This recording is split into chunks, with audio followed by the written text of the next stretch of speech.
Orando con la palabra.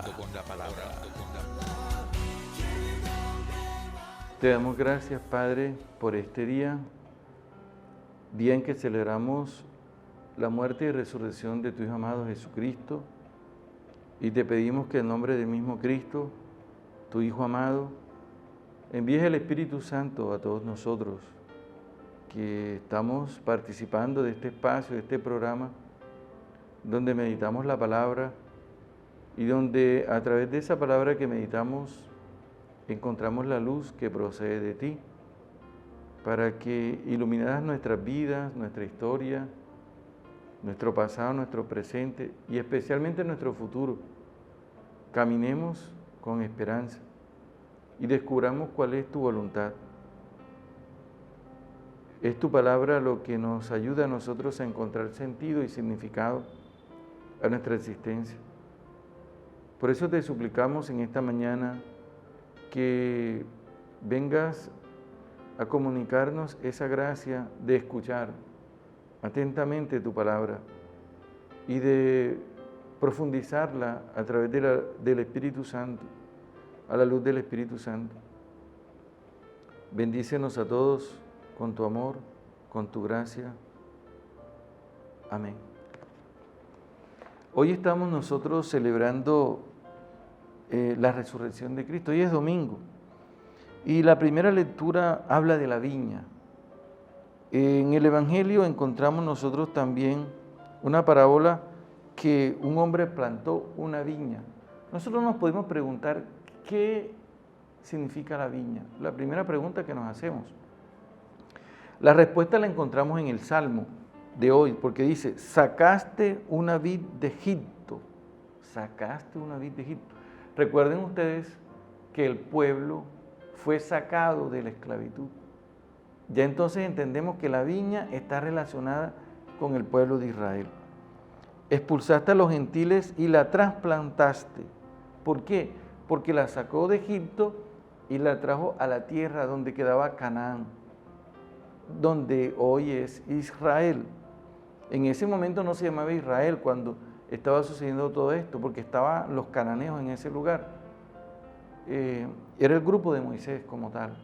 Pero estamos hablando de la parte histórica como más concreta. Después, cuando pasó el tiempo, hicieron una reflexión, obviamente que ese grupo de Moisés se llamó Israel, que estuvo esclavizado desde hace mucho tiempo allá. Miren lo que dice refiriéndose a la viña: extendió sus sarmientos hasta el mar y sus brotes hasta el gran río. Y eso, cuando hablamos del gran río, se refiere precisamente al Tigris, al Éufrates, perdón. ¿Por qué? ¿Cuál es la razón? La razón es que ese pueblo estuvo, aparte de que estuvo esclavizado en Egipto, fue deportado precisamente a Babilonia. Ese es el contexto histórico. Ahora, ¿qué sucede? Que hablando, dice el salmista: ¿por qué has derribado su cerca para que la saquen los viandantes, la pisoteen los jabalíes y se la coman las alimañas? ¿A qué se refiere cuando dice ¿por qué has derribado su cerca? Se refiere al momento en que Nabucodonosor derrumbó las murallas de Jerusalén, destruyó el templo y todos ellos entraron a destruir la ciudad de Jerusalén, a destruir las casas, asesinar y matar. A eso se refiere cuando habla de los viandantes, los jabalíes y las alimañas. Estamos hablando del segundo libro de los Reyes, en el capítulo 25, cuando dice que en el año 9 de su reinado, el mes 10, Nabucodonosor, rey de Babilonia, vino con todo su ejército contra Jerusalén. Ahí está. Ahí empieza, versículo 2, la ciudad quedó sitiada.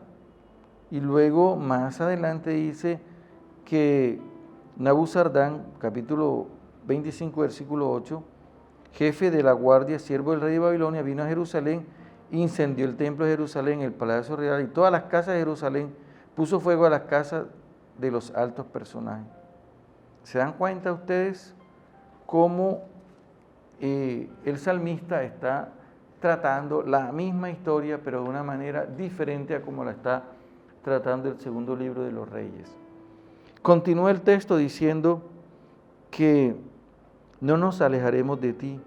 Danos vida para que invoquemos tu nombre, Señor Dios de los ejércitos. Restáuranos, que brille tu rostro y nos salve. Esta palabra restaurar se refiere precisamente a que ellos están viviendo un momento difícil en Babilonia, esclavizados y han sido masacrados y necesitan ser restaurados. Cuando uno lee el libro de Esdras y Nehemías, se lo recomiendo, la palabra que más resuena en esos dos libros es la restauración. Ya sabemos nosotros entonces que esta vid se refiere al pueblo de Israel. Ahora vamos a trasladarnos ya con estas características a la primera lectura del profeta Isaías en el capítulo 5, versículo 1 al 7.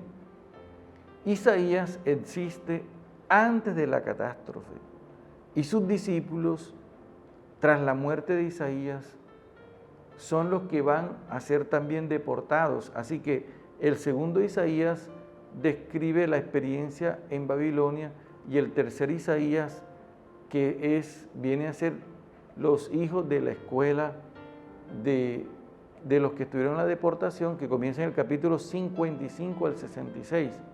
Hablan de la Nueva Jerusalén, del retorno. Ahora, ¿qué dice este primer Isaías? Tengamos en cuenta. Dice, quiero cantar en nombre de un amigo la canción de su viña. Ya saben quién es el amigo y quién es la viña y qué es la viña. En fértil colina tenía mi amigo, o sea, Dios, un viñedo, despejó su predio, roturó las tierras y plantó cepas de las mejores vides. Levantó la torre del guardián y para el vino construyó el lagar y esperó de su viña uvas dulces, pero le dio solo uvas agrias. Esto es claro porque Dios esperaba frutos buenos del pueblo de Israel y los frutos que dieron fueron todo lo contrario. Fue la idolatría y la infidelidad. Por eso sucedió la catástrofe. Cuando tú lees el libro de los Reyes, tú vas a encontrar en el segundo libro de los Reyes, capítulo 17, versículo 7, las reflexiones sobre las causas de la ruina de Israel. ¿Por qué dio esos frutos amargos? Vaya a leer segundo libro de los Reyes, capítulo 17, versículo 7. Allí te encuentras los frutos amargos. Ahora, habitantes de Jerusalén, ¿ya se dan cuenta que se está refiriendo a ellos? Y de todo Judá, digan ustedes entre mi viña y yo, ¿había algo más que hacer por ella que yo no lo hiciera? ¿Por qué ha dado uvas agrias cuando yo esperaba uvas dulces? Pues ahora quiero que sepan lo que voy a hacer con mi viña, quitarle el vallado para que la devasten, derribar su cerca para que la pisoteen. Y aquí estamos hablando, ¿qué?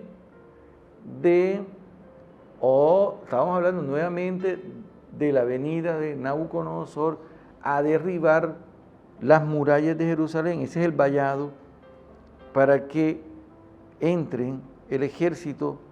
No dejaré más que el rastrojo, no podarán ya sus vides, ni arrancarán la maleza. Se llenará de zarzas y abrojos, y daré orden a las nubes de no llover sobre ella. O sea, la infidelidad tiene unas consecuencias que Israel las tiene que vivir.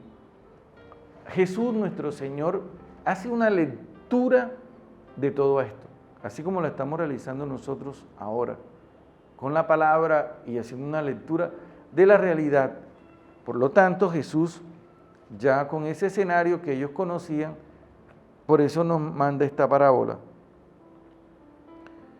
Dice, a los ancianos y a los sumos sacerdotes, tengamos presente el contexto, que Jesús ha llegado a Jerusalén después del largo viaje que ha emprendido y donde sabe que lo esperan realidades de tormento y de muerte.